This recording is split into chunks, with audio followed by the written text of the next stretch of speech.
Hello जी, hello. तो आज का अपना टॉपिक जैसे तुम लोग देख ही रहे होगे यूनिट मेजरमेंट है। तो मैं पता नहीं क्यों ये वीडियो बना रहा हूँ, पर इसमें अपन थोड़ा बहुत भाई यूनिट मेजरमेंट के बारे में पढ़ेंगे, डायमेंशन क्या होता है, ठीक है ना। चल, तो यूनिट मतलब जैसे कि जब तुम वेलोसिटी लिखते हो किसी चीज़ का, है ना, वेलोसिटी जब तुम लिखते हो तो मान लो 3 मीटर पर सेकंड लिख रहे हो, तो इसमें जो मीटर पर सेकंड है ये इसकी एक यूनिट है ना।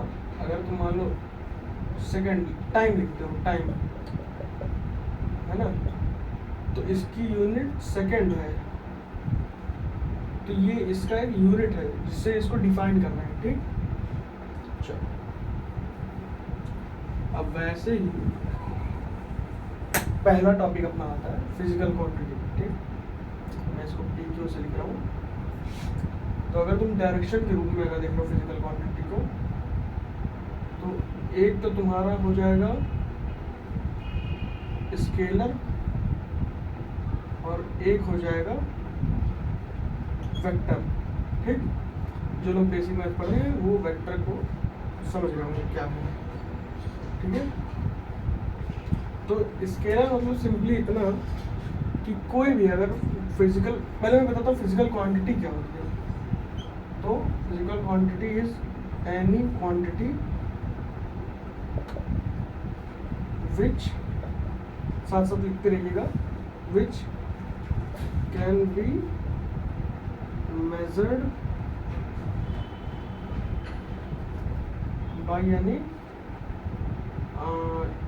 बाय एनी चल सकते हो, टूल लिख लो, बाय एनी टूल, ठीक है। स्क्रीनशॉट लेना हो तो आप लोग ले लीजिए। चलो, हाँ, तो वापस आते हैं स्केलर पे। तो स्केलर क्या है? कोई भी ऐसी क्वांटिटी जिसमें हमारे पास मैग्नीट्यूड हो पर उसमें मैग्नीट्यूड हो पर उसमें जो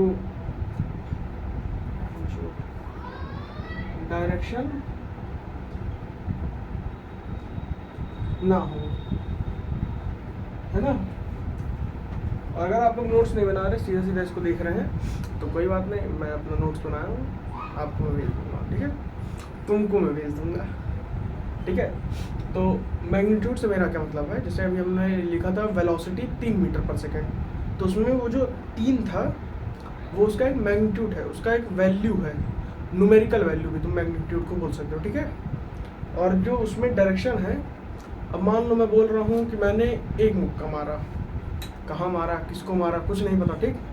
अब मैंने बोला एक मुक्का मैंने ऐसे नॉर्थ में मारा, हाँ नॉर्थ होता है, तो मैंने एक मुक्का नॉर्थ में मारा, तो वो एक डायरेक्शन लेके चल रहा है ना। अब मान लो मैं बोल रहा हूँ स्पीड जो होती है वो स्केलर क्वांटिटी होती है, क्यों? क्योंकि उसमें तुम डायरेक्शन नहीं डिफाइन करते हो। जैसे देखो, मैं 8 मीटर पर सेकेंड के स्पीड से चल रहा हूँ, तो उसमें किधर चल रहा हूँ भाई, कहाँ पहुँच गई हो, पता नहीं पहुँच गई हो, तो उसमें कंफर्म नहीं रहता। पर वहीं पे अगर मैं वेलोसिटी की बात करूँ तो वेलोसिटी में क्या रहेगा तुम्हारा, मैं 8 मीटर पर सेकेंड नॉर्थ में या साउथ में या वेस्ट में जा रहा हूँ, तो उसमें डायरेक्शन एक फिक्स है। अच्छा, बहुत लोग का, पहले मैं वेक्टर पढ़ाता हूँ फिर वो डाउट क्लियर करूँगा।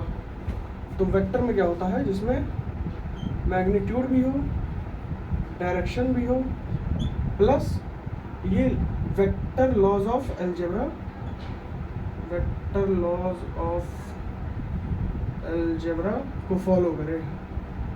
अब वेक्टर लॉज ऑफ अलजेब्रा क्या होता है, लर्न होता है। अभी इसको नहीं पढ़ना है, जब मैं आगे जाके वेक्टर पढ़ाऊंगा तो उसमें मैं तुमको बताऊंगा कि वेक्टर लॉज ऑफ अलजेब्रा क्या होता है। सिंपली बोलूँ अगर मैं, तो ये आप लोग ने लिख लिया होगा, नहीं लिखा तो मैंने ऐसा बोला है कि नोट्स में दे दूंगा, तो इसको मैं अभी मिटा देता हूँ, है ना। मान लो ये m मास का ब्लॉक है, इधर से मैंने 5 न्यूटन का फोर्स लगाया, और अच्छा ये बताओ इस मास मतलब ब्लॉक पे, एक ब्लॉक है, हाँ, तो ये ब्लॉक है, इस पे मैंने एक बार 5 न्यूटन का फोर्स लगाया, एक बार 2 न्यूटन का फोर्स लगाया, तो इस पे टोटल कितना लगा, 7 न्यूटन। पर ये इट मे बी करेक्ट, ठीक है। अब मान लो अगर मैं 5 न्यूटन ऐसे लगाता, 2 न्यूटन ऐसे लगाता, तब तो चलो एफ नेट तुम्हारा 5 + 2 = 7 न्यूटन आ जाता, ठीक।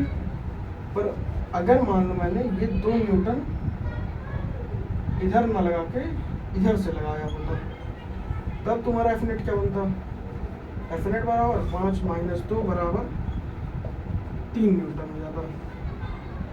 तो इसीलिए फोर्स क्या है, एक अपना वेक्टर क्वांटिटी है, जिसमें अगर हम लोग को डायरेक्शन नहीं पता चलेगा तो हम लोग लाइन चाट लेंगे, ठीक है।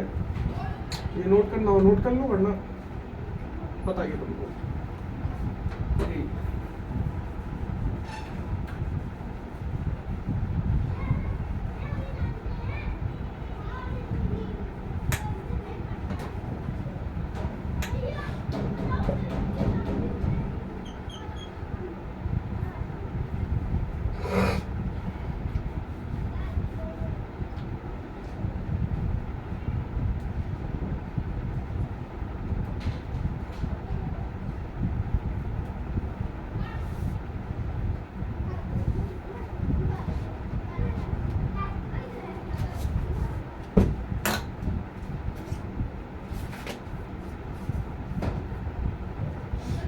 अब अगर हम लोग on the basis of dependency देखें कि डिपेंडेंट किस पे रहता है, तो इसका पहला निकलेगा अपना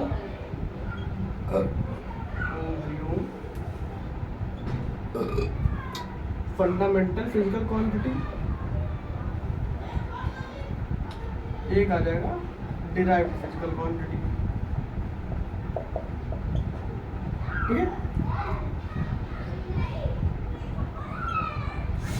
तो फंडामेंटल फिजिकल क्वांटिटी क्या होती है, अगर मैं अपना देसी भाषा में बोलूँ तो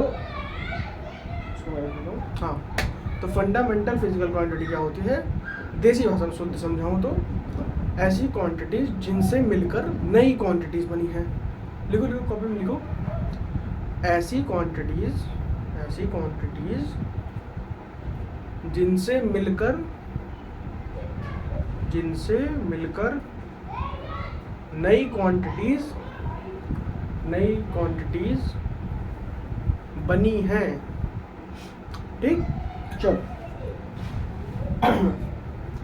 जैसे कि देखो 7 फंडामेंटल फिजिकल क्वांटिटीज होती हैं, ठीक है, 7। अच्छा जो मैं नंबरिंग करके दिखाता हूँ उनको। पहले आता है टाइम, मतलब कोई सीक्वेंस नहीं है इसका, वैसे कर सकते हो, मास, लेंथ, करंट,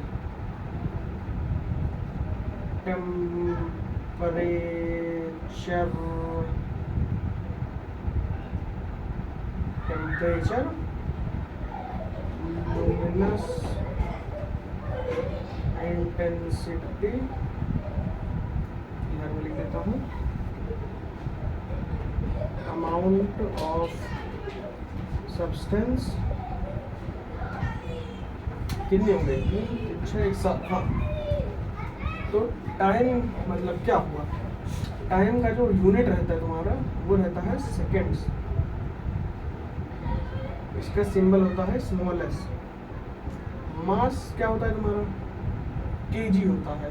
अगर तुम लोग जब अपना वजन नापते होगे तो उसमें आता होगा कि मैं तो 100 किलो का हूँ, तो 100 किलो मेरा वजन नहीं है।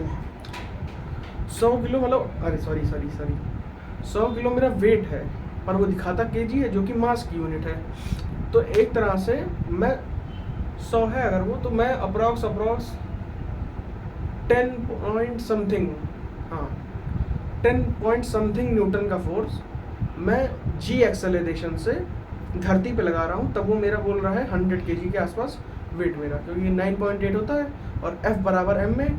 तो मास मेरा अगर 10 न्यूटन रहेगा तो एक्सेलरेशन 9.8, अगर तुम 10 लेके करना चाहो 10 लेके कर दो, तो अप्रॉक्स 100 kg आएगा। ठीक है, तो 100 kg कह रहा हूँ, 100 न्यूटन आएगा, पर इस पर अभी नहीं जाना है।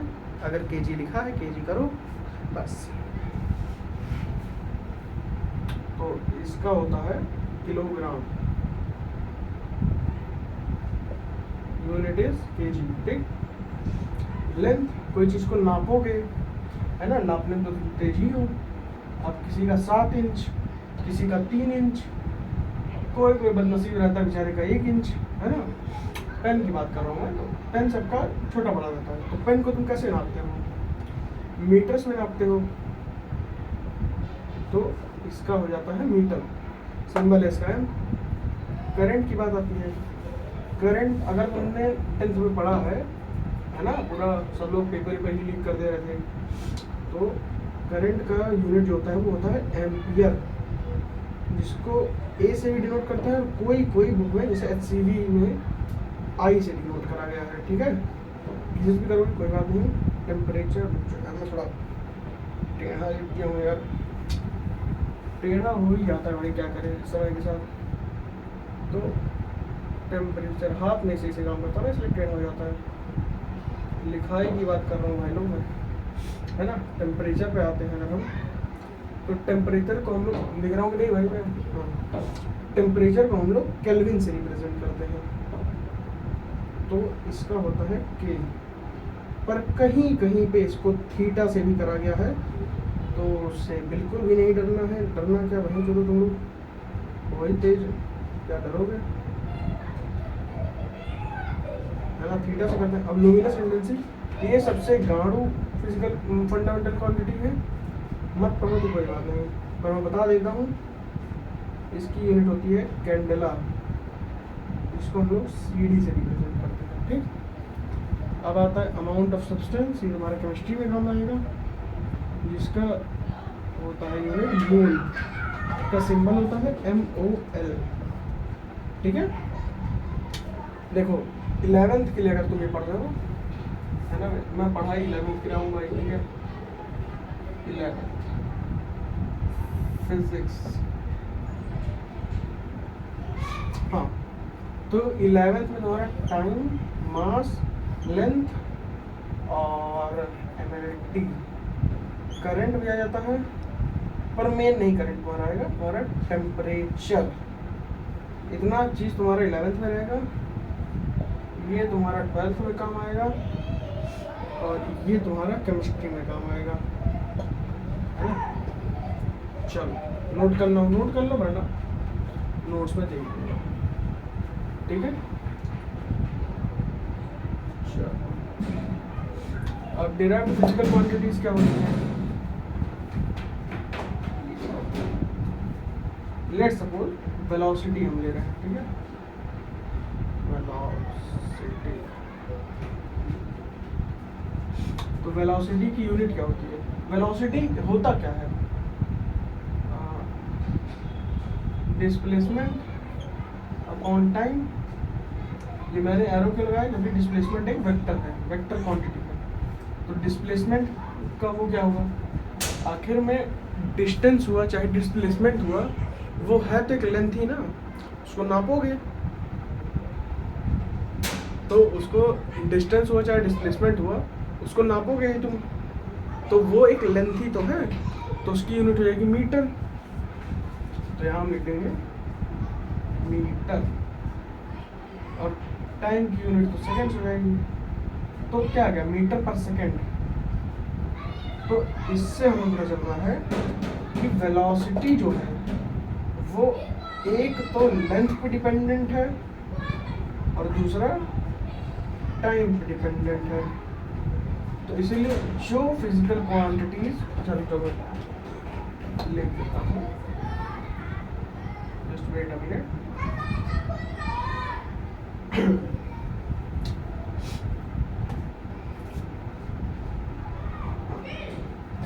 जो फिजिकल क्वांटिटीज डिपेंड करती है फंडामेंटल फिजिकल क्वांटिटीज पे, उन्हें डिराइव्ड फिजिकल क्वांटिटीज कहते हैं। लिख लीजिए, और नहीं लिखना तो भाई बैठे रहो, मैं नोट्स दे ही दूंगा। चल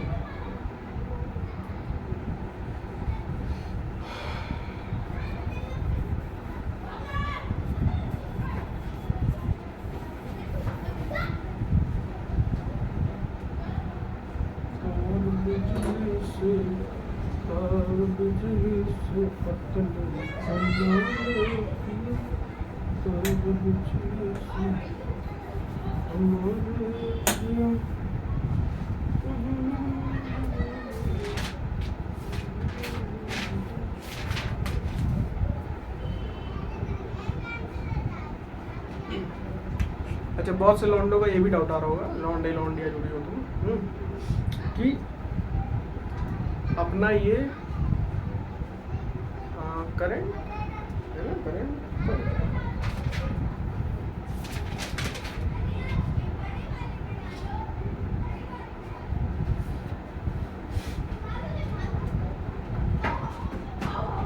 अच्छा हाँ, बहुत लोग का ये भी हो रहा होगा कि एक और फिजिकल क्वांटिटी होती है सप्लीमेंट्री फिजिकल क्वांटिटीज। ठीक है, इसमें एक आता है प्लेन एंगल या फिर नॉर्मल, सिर्फ तुम एंगल बोल लो। दूसरा आता है सॉलिड एंगल। ठीक, तो प्लेन एंगल का मेरा क्या मतलब है, मान लो ये एक, मानना क्या है कि सर्कल, ये इसका सेंटर है, ये इसका रेडियस है कि नहीं है, बोल बोल ठीक है कि नहीं है, ठीक है। अगर मैं इससे एक और रेडियस निकाल दूँ यहाँ पर, तो ये जो इसका एक आया, इसका क्या है, आर्क है, और ये मान लो अगर हम थीटा एंगल कहते हैं, तो इसका फॉर्मूला क्या बनता है, एंगल का फॉर्मूला अगर हम लोग को थीटा निकालना है तो क्या बनेगा, थीटा बराबर, मान लो इसको मैं ये आर्क है ना, तो इसको मैं ए से रिप्रेजेंट कर रहा हूँ, तो आर्क लेंथ यानी कि ए अपॉन ये आर है अपॉन रेडियस आर। ठीक है, ये तुम्हारा बहुत अगर रेयर केस में एमसीक्यू में पूछ लेगा प्लेन एंगल क्या है, ये क्या है, वरना इसमें कोई जरूरत नहीं है। ठीक है, अब आते हैं सॉलिड एंगल पे। हेलो हेलो, नजर स्क्रीन पर। हाँ, तो सॉलिड एंगल पे आते हैं। तो तुम पहले रुक जाओ, मैं एक कोण बना दूँ क्या, रुक जाओ, मैं कोण बना देता हूँ।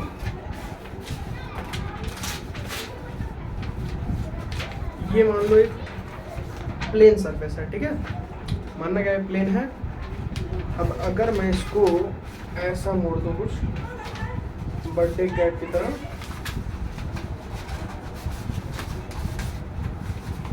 अरे यार फोन कैसे बनता है?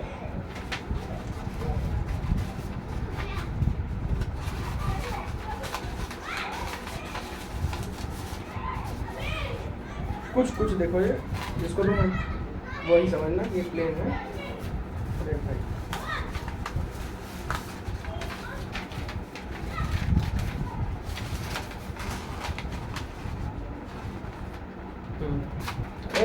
छोड़, रुक जो मैं इसको स्टिक करता हूँ मतलब मेरे पास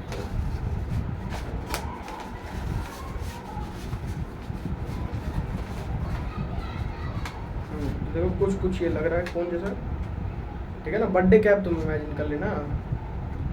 तो ये कोन जो है इसको मैं इस पर बना के एकदम अच्छे से दिखाता हूँ। जैसे बहुत लॉन्डे रहते हैं ना, कोन नहीं जानते क्या होता है। तो एक तो इसका नुकीला वाला हिस्सा और ये है ना, ठीक है। तो ये इसका कोन बन गया। तो रुको मुझे नोट्स देखने दो, ये ऐसे काम नहीं आएगा तुम्हारा। पढ़ा दे रहा हूँ बहन, जो पढ़ना हो देख ले।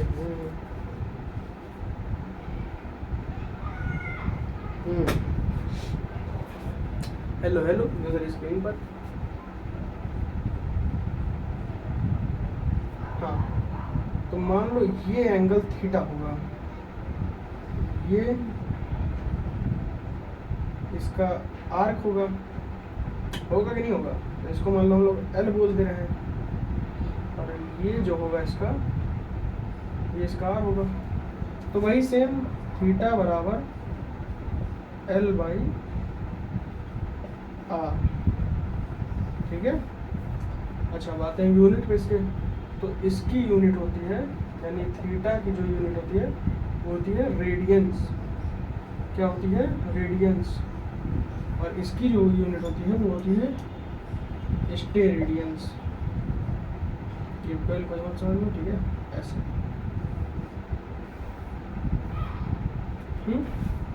All clear? नोट कर लो वरना आगे बढ़ते हैं।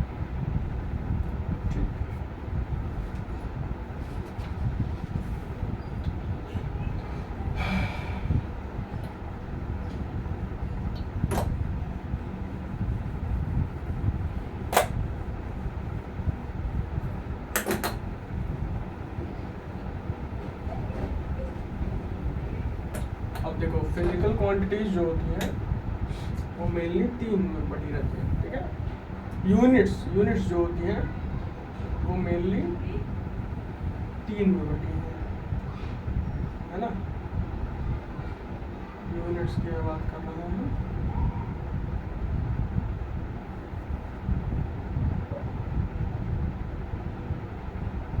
ठीक, एक होता है अपना एमकेएस यूनिट सिस्टम, एक होता है अपना सीजीएस सिस्टम, एक होता है अपना एफपीएस।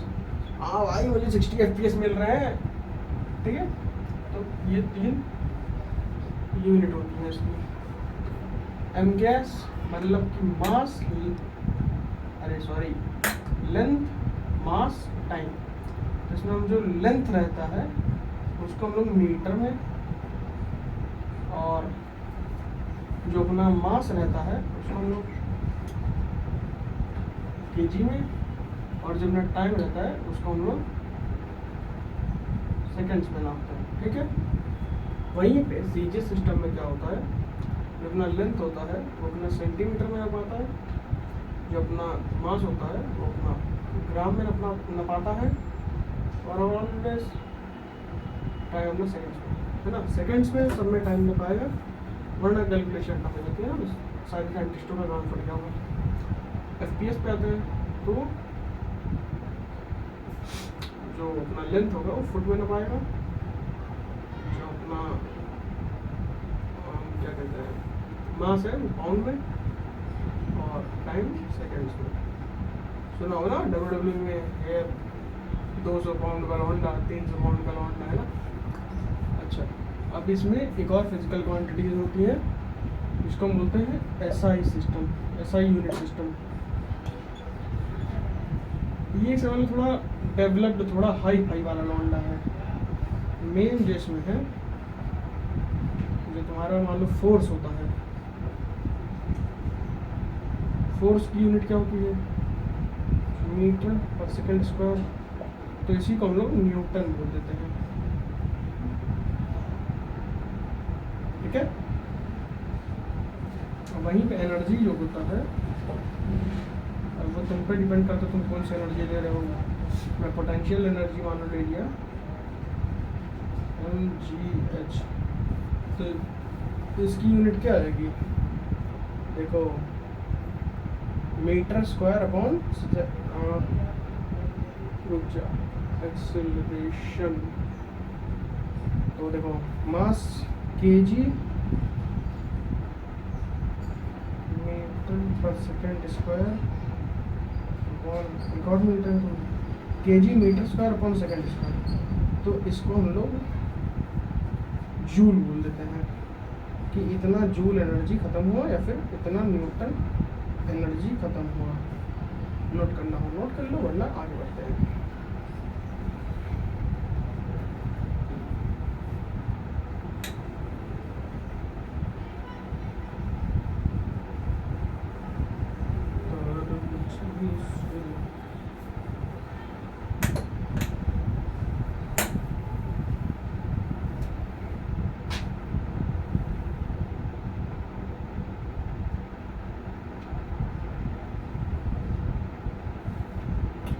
अब यहीं पे क्लास को एंड करते हैं। जितना मैंने पढ़ाया उतने को रिवाइज कर लेना, वरना मैंने ये देखो नोट्स बना के रखे हैं पूरे, ठीक है। मैं मजाक नहीं कर रहा था, तो मैं नोट्स तुमको दे दूंगा। और तब तक के लिए बाय बाय। बिजली से